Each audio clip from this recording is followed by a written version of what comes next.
Dans les parcs Disney, tout semble conçu pour impressionner. Les châteaux, les montagnes russes, les parades, les spectacles nocturnes, une démesure permanente. Et pourtant, au milieu de cette immensité, certains visiteurs passent leur journée les yeux rivés sur quelque chose de minuscule. De petits morceaux de métal colorés, presque invisibles si l'on n'y prête pas attention, à peine plus grand qu'une pièce de monnaie. Ça s'est passé un 6 octobre 2001. Ça s'est passé en... Disney dans l'histoire. Nicolas Descamps, Corinne Yerno, sur DLRP.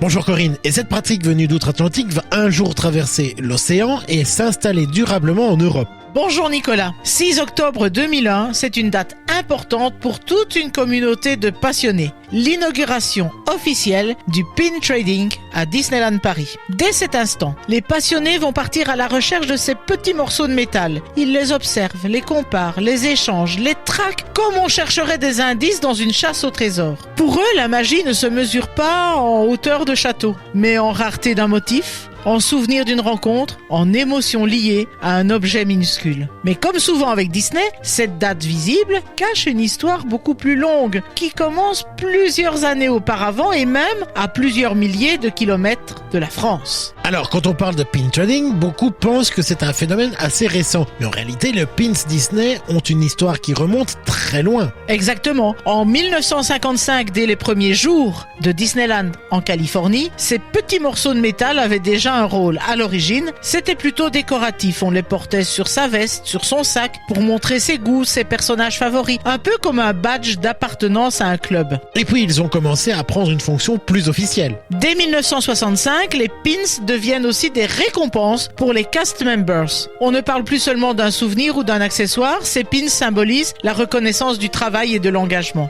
Mais au fil des années, ils deviennent une véritable mode. Personnages, films, attractions, événements spéciaux, tout est prétexte à en créer. C'est un petit monde à part entière. Disney comprend alors très vite que ces objets peuvent devenir un produit phare pour prolonger l'expérience dans les parcs. Et puis on en arrive au fameux moment de la création du pin trading. Oui, cette tradition arrive à la fin des années 90. Pour célébrer le passage au nouveau millénaire, Walt Disney World lance la Millennium Celebration, un ensemble d'événements spectaculaires à travers le resort de Floride. Dans ce cadre, la série Countdown to the Millennium sort. Plus d'une centaine de pins célébrant films, personnages et attractions emblématiques. C'est ce programme qui marque le véritable lancement officiel du pin trading, transformer un simple objet de collection en activité sociale, gratuite et accessible à tous. Et en France, cela prend un peu de temps. Les visiteurs français pouvaient déjà acheter des pins dans les années 90. Mais le programme officiel de pin trading n'arrive qu'en 2001 à Disneyland Paris. C'est donc une tradition importée des États-Unis, mais adaptée au parc européen, qui permet aux visiteurs de vivre cette expérience unique, d'échanger, de collectionner et de prolonger la magie bien au-delà des attractions. Donc en soi, l'idée n'est pas seulement commerciale. Exactement. Le principe est presque ludique. Acheter un pins officiel Disney, puis pouvoir l'échanger gratuitement avec un cast member portant une lanière garnie d'autres pins. Ce geste simple change tout. Il transforme un achat en jeu, une collection en aventure et surtout un visiteur passif en acteur de sa propre expérience. Et j'imagine que très vite, certains visiteurs vont prendre ce jeu très au sérieux. Ah oui, dès les premières années, des collectionneurs apparaissent. Ils recherchent des éditions limitées, suivent les sorties spéciales, participent à des événements d'échange. Une véritable culture se développe. Forums, rencontres, classeurs remplis de pins soigneusement rangés. Le phénomène devient suffisamment important pour que Disney l'organise officiellement, avec règles d'échange, séries numérotées et événements dédiés. Et c'est donc ce mouvement américain qui finit par arriver en France en 2001. Oui, et l'arrivée à Disneyland Paris n'est pas anodine. Au début des années 2000, le parc européen cherche à renforcer le lien avec ses visiteurs réguliers. Les grandes attractions existent déjà, les spectacles aussi, mais il manque quelque chose de plus discret, plus personnel. Quelque chose qui incite les visiteurs à revenir encore et encore, non pas seulement pour les manèges, mais pour vivre une expérience différente à chaque visite. Et le pin trading répond parfaitement à ce besoin. Oui, parce qu'en soit il transforme la visite en exploration. Tout à fait. Avec une lanière de pins autour du cou, le parc change de visage. On ne marche plus seulement d'une attraction à l'autre, on observe les lanières des cast members, on repère un motif rare, on engage la conversation. Le temps ralentit, la magie devient relationnelle. Et cette dimension sociale est assez unique dans un parc à thème. Oui, parce qu'elle semble si simple. Elle ne dépend ni de la technologie, ni du spectacle. Deux inconnus peuvent discuter plusieurs minutes, simplement parce qu'ils partagent la même passion pour un personnage ou une attraction représentée sur un pins.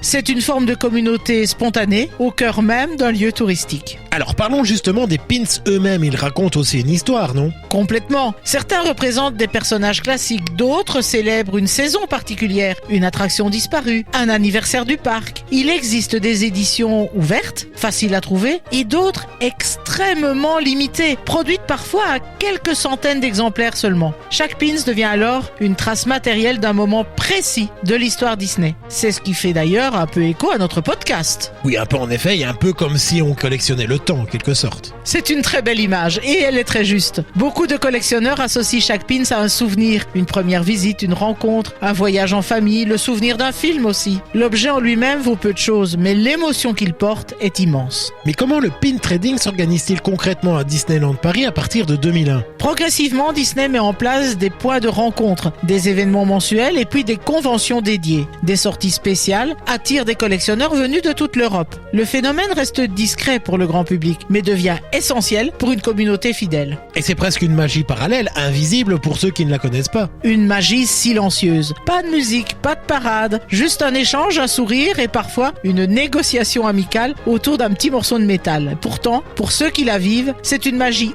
aussi forte qu'un feu d'artifice. Alors, plus de 20 ans après son arrivée, que représente encore le pin trading aujourd'hui ? Eh bien, il garde toute son importance. Il est comme une tradition vivante. Les générations se succèdent, des enfants commencent à collectionner, puis deviennent adultes, collectionneurs à leur tour, et cela lie les générations. De plus, le pin trading relie les visiteurs entre eux, mais aussi les différents parcs Disney dans le monde, formant une sorte de réseau invisible de passionnés. Le 6 octobre 2001, c'est donc une nouvelle manière de vivre Disneyland Paris qui s'est discrètement installée.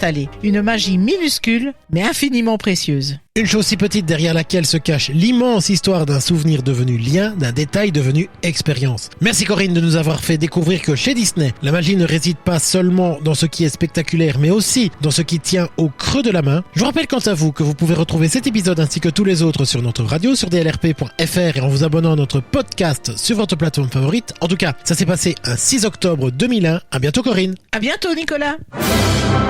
Rendez-vous samedi prochain pour un nouvel épisode de Ça s'est passé en sur DLRP.